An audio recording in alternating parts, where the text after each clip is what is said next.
The third pillar is probably one of the most important ones, and that is it has the ability to help you move. So it's like a robotic device that goes on you that has the sensors, but it also has the ability to help move you. Hey everyone, my name is Dr. Nick Halsey with Motus Nova. I'm a licensed neurophysical therapist and neuroscientist helping brain injury survivors understand how to make functional gains after their injury. I hope this video helps you in your recovery. Hi, I'm Brianna. I'm calling from Calgary, Alberta. I had a stroke 2020 caused by a car crash. I'm dealing with my hand not working. Sure. So Bri, remind me with respect to kind of your kind of trajectory since your car crash, what type of rehab have you done since then?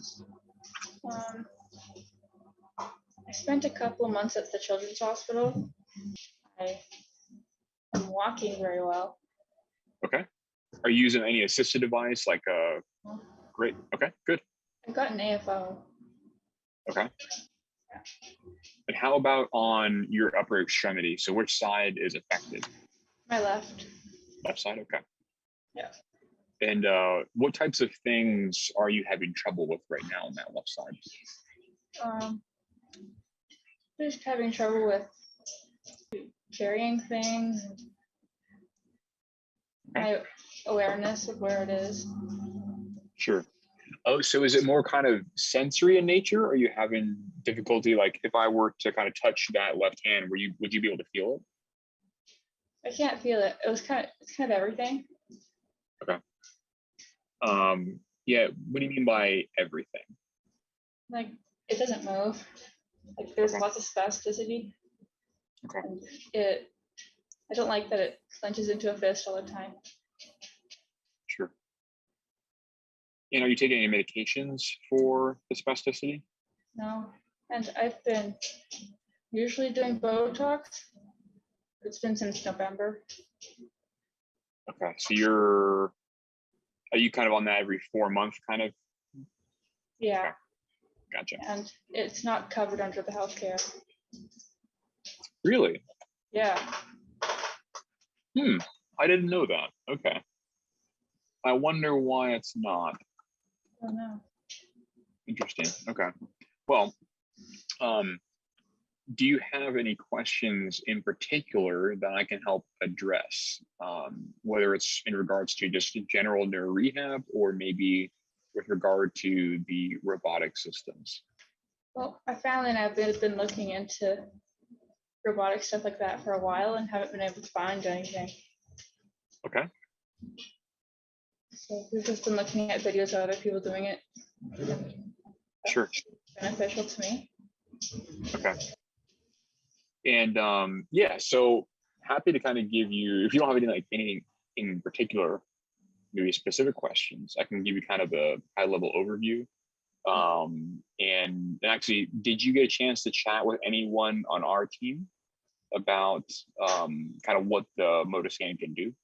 So long story short, the whole point of the robotic system is to help you get a thing what's called high dose repetitive task practice. And this is a type of rehab that's kind of the best kind of version or the gold standard of rehab that we have right now for people who have survived strokes, as well as other neurologic injuries, such as traumatic brain injuries or even spinal cord injuries. And this process of RTP, repetitive task practice, is also called constraint therapy. You may have heard that. And constraint therapy, the whole idea here is to get you to do a whole bunch of volitional movements or to do a bunch of movements. And that whole process is trying to recapitulate how we learned to move in the first place, right? Because as we all develop as young humans, we go through the world and we interact with the world and we do a bunch of tasks, right? We just, if you see something, you move towards it, for instance, you learn to walk that way. And that takes hundreds and thousands of movements. And as we go through that process, we learn to be more efficient at it. We learn to do it. And that relies on not only being able to sort of execute some sort of random movement pattern, but it also requires you to have some feedback about whether or not you did the right thing. For instance, with walking, the very first couple of times we probably stand upright and we try to take steps, we probably get it wrong. Most likely, right? We may step and we may not put the right amount of force out and we fall. And that falling and, landing on our butt, for instance, or wherever we land, sends a very powerful stimulus to our brain that says, hey, Nick, don't do that again. That kind of hurt. So you don't do it again.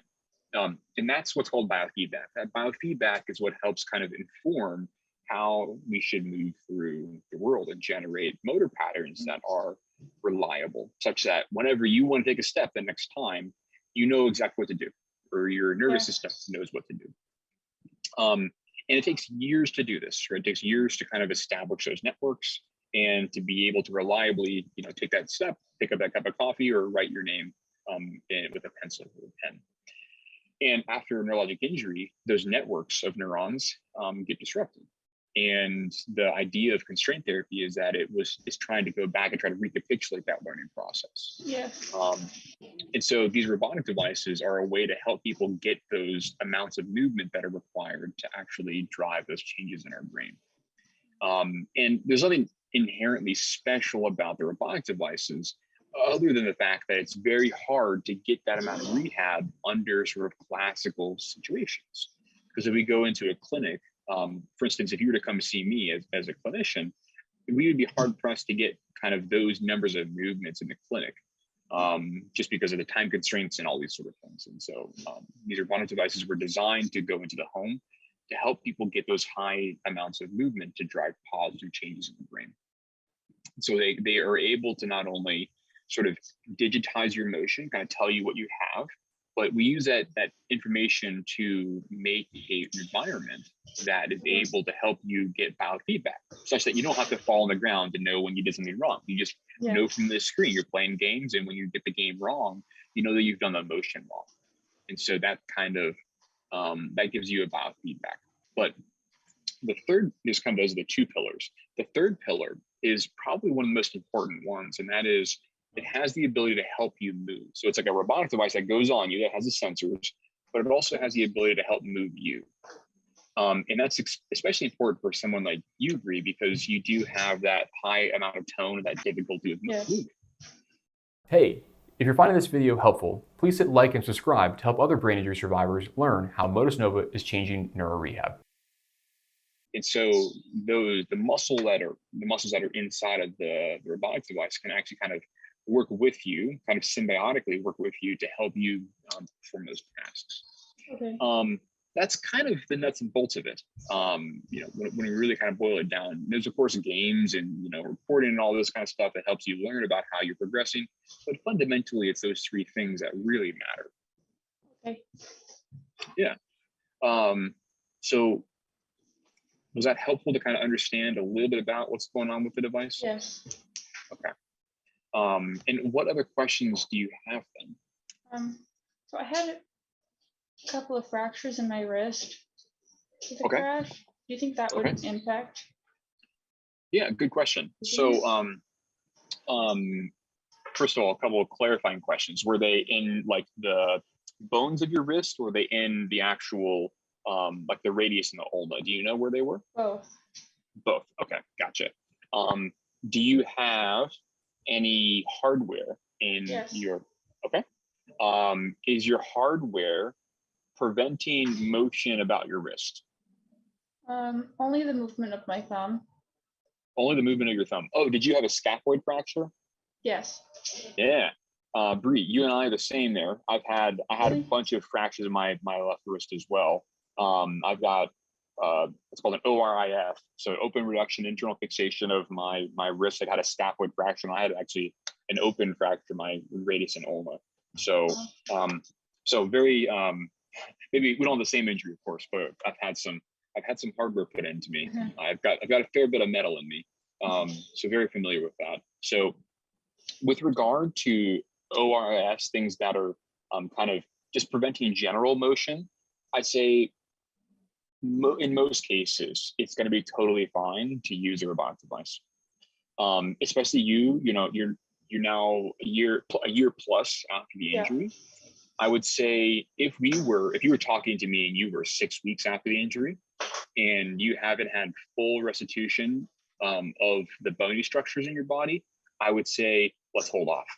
Yeah. But I think because we are so far down the line in terms of bony realignment and bony maturation, you're probably fine.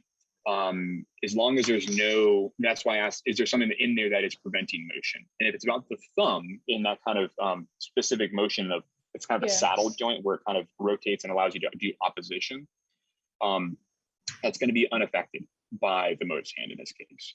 So you should be totally fine. I don't see a reason for a contraindication for the Motus hand and you specifically with your motion there. So yeah, that would be the main thing. And I should also mention, even if we did have some restrictions about, like, let's say the wrist itself, if you had something that was going to cross it, people will often have they will often fuse sometimes those joints. And even with fusions, those usually prevent motions in kind of the extremes. And we've actually designed the Motus hand to have a much more sort of functional range of motion. So it's not going to push you all the way to the end range. It's only going to work in a series of sort of functional ranges of motion, such that you wouldn't really have to worry about it too much. So I would say I'm 99% sure that you're probably fine. Okay. Okay. So what else can I help with?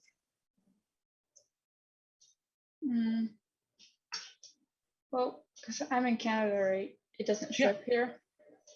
You have to find someone else to ship it. Yeah. So that's an interesting situation.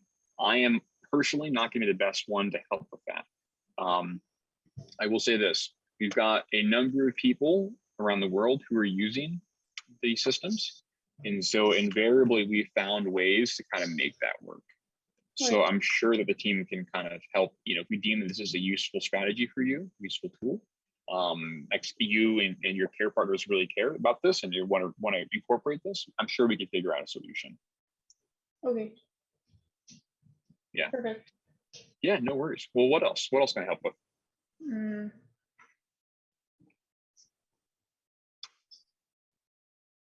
How long is the longest you can use?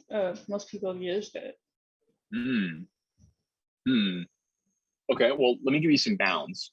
Now, on the clinical trials that I worked on about 10 years ago at this point, those lasted 3 months. Okay. So, but those were arbitrarily limited to 3 months because in our United States, we have a thing called the NIH, and the NIH is the National Institutes of Health, and they fund scientific research. And because of timelines of the amount of, basically it's a contract that says you have to do this kind of work in this amount of time, those studies were limited to about 3 months.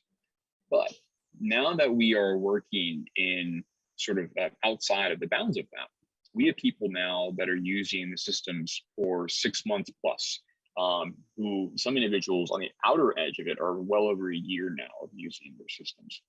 And so in those cases, many of those individuals are using it kind of as a maintenance strategy because they're not able to get access to normal rehab. And so they're using this in the home to kind of prevent losses of function and prevent contractures and these sorts of things. So I'd say the vast majority of people are probably in that kind of 4 to 7 month range, kind of the meaty middle of things. But there's of course cases where people are using it much longer than that. Okay. Yeah. What else? I'm